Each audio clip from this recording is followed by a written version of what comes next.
Welcome back. As you know, I am Eli, the computer guy, here for the Daily Blob, where I shake my brain nipples every day in order to get some of that dirty YouTube money that allows me to provide you folks in-person, hands-on technology education in Durham, North Carolina. So Silicon Dojo, silicondojo.com. We do classes every couple of weeks. We're doing an OpenAI API class on Wednesday. It is all full. You can't come, but we keep doing those classes. And if you're interested, make sure to go to the website to see what the schedule is and sign up if you're interested. Do remember, free to the end user isn't free. There's a donor box link down below if you want to throw some money in there. That will help support, the tech education that I actually care about.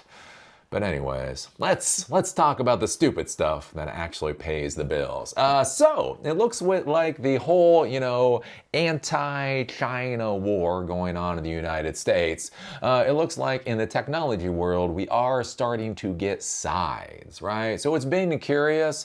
All of the big tech folks have kind of been in lockstep for a while with a lot of politics for the United States. Like, they flip, but they all flip, right? When George Floyd died, right, all of the big tech companies were like, BLM, no more white comfort. And then Trump got elected, and they're like, have you tried Uggs? God damn it, right? But that was the thing. Like, they flip-flopped, but as lemmings, they kind of flip-flopped together. I think one of the curious things going on with this whole China kerfuffle that is occurring is we are actually starting to see divisions in the big tech world of people that agree with the forceful stance against China and people that disagree with it.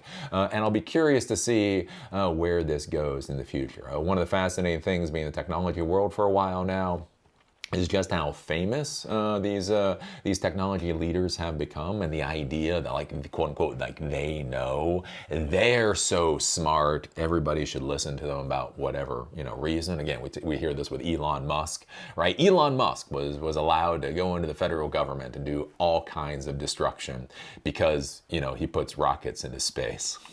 I mean, everybody knows putting rockets into space is the exact same as collecting taxes or whatever else. But anyways, right, there's this idea, like, he's so smart, he'll fix the government. And we've heard this from other folks. So it's kind of curious as we start to see the schism in the viewpoint about what the United States should do with China. Basically, it'll be interesting to see how the politics work out and how people decide to follow who in this particular argument. So this is coming from Tom's Hardware, the Palantir chief.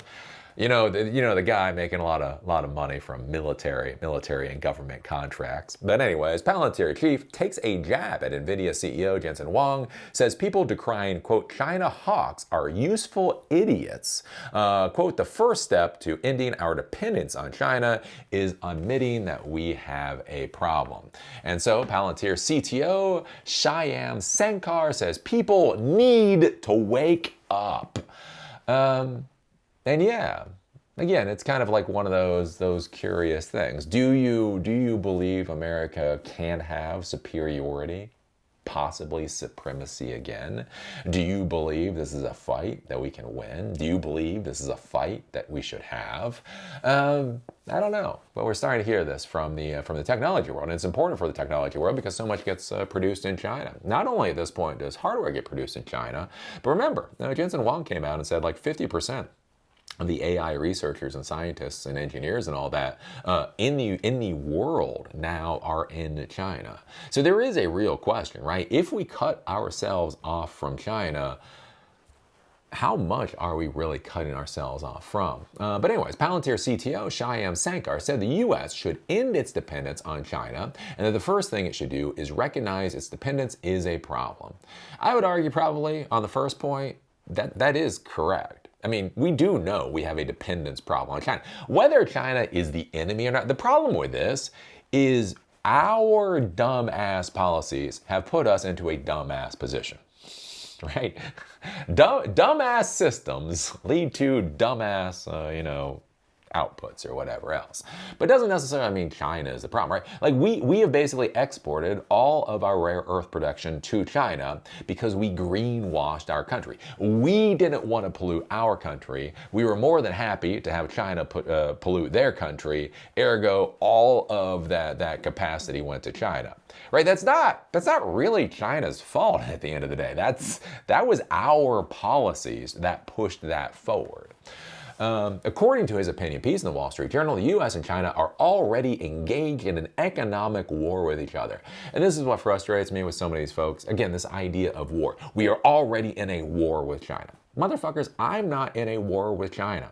We are the ones that pointed our entire military at China. Obama, the Nobel Peace Prize winning president that won the award for fucking showing up to work the first day, literally, it's called the Pacific Pivot. We pivoted our entire military to point at China. And other people should wake up to this reality. However, Sankara says that many business leaders still refuse to see this and still wholeheartedly believe in the Chinese message of its peaceful rise. Again, we look at it, past number of months, we've bombed Iran halfway around the world. We're shooting missiles down in Venezuela. We've unleashed our CIA agents to do something in Venezuela. We are supporting Ukraine in that particular war. And what is China doing again? I don't know. China is using fishing boats to ram other people's boats in their particular area. I'm not saying China is like a darling in the situation. I'm not saying China is a cuddly teddy bear.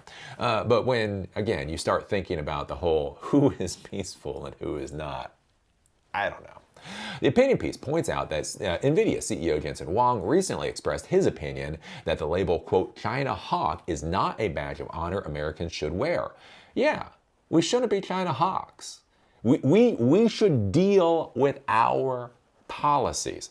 Our policies have put us into this position. Americans cannot handle accepting blame for our fucking failures. When we fail, right, our population is so hooked to drugs. They are hooked to drugs because of the opioid epidemic that was created by the Sackler family. We're hooked to drugs because we have a depressed, miserable chunk of our population that doesn't know how to move forward. And so instead of having a robust mental health care program in the United States, instead of having a robust drug rehabilitation program in the United States. I know somebody that got addicted to drugs, right? And they went through a rehabilitation program.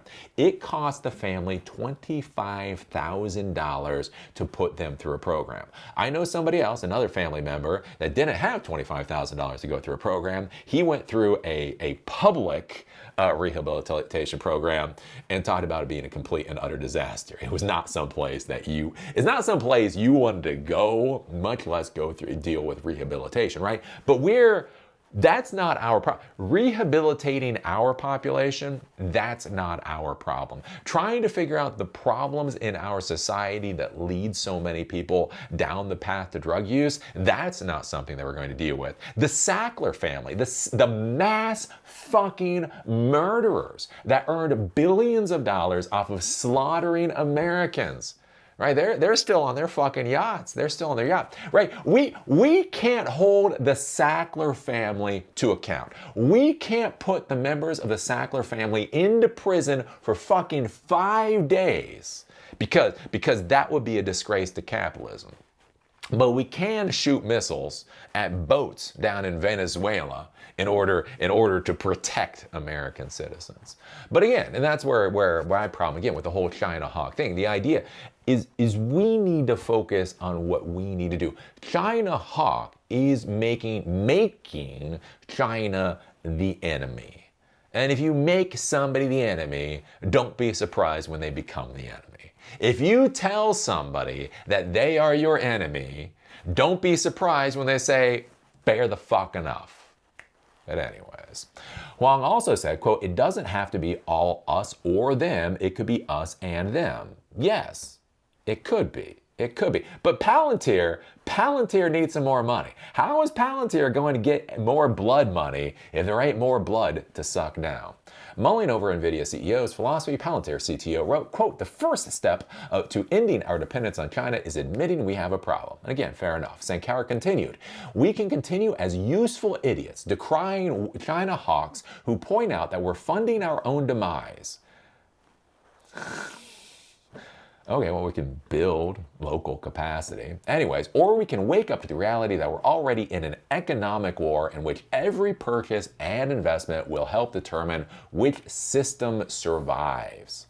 While Sankar does not directly call out Huang as a useful idiot, the implication is certainly there, given his reference to the Nvidia CEO's comments. The Nvidia CEO has always been against export controls on the most powerful chips, saying that such a move could backfire against the U.S., as it would allow Chinese companies like Huawei to define global standards. Yes, that is literally what is already happening. Instead, Huang wants his chips to be readily available in China so that American technology can become the backbone of global AI technology. We should note, though, that China used to be Nvidia's biggest export market, where it once had 95% share. It has since dropped to zero because of export controls and the ongoing trade war between the two global rivals. Sankar's take on this is that China is just using foreign companies to support its goals until it can develop a credible homegrown challenger. These companies would then flood the global market with cheaper goods, while at the same time Beijing is taking steps to limit the access of the original foreign business to the Chinese market. He does not lay the blame on China alone, though. So anyways, let's see here. Palantir CTO argues that the current situation will only get worse if the U.S. does not take action today, but there are still quite a few who refuse to see this. On this point, he quoted Upton Sinclair, quote, "It is difficult to get a man to understand something when his salary depends upon his not understanding it." Really, CTO? Let's look at it. It is difficult to get a man to understand something when his salary depends upon his not understanding it. So is that why you can't fucking understand the idea that the United States and China should work together? That you can't fucking understand the concept that we need to look in the mirror and solve our problems at home rather than turning China into the enemy? It's kind of funny. Turning China into the enemy seems to be a way to extract the fucking blood money so that you bastards can make another couple $1 billion. But anyways, isn't that cute? Isn't that cute when one of these syphilitic Silicon Valley bastards pulls out a quote to point it at other people and you're like, funny, that quote looks a lot like you sick fuck. But anyways,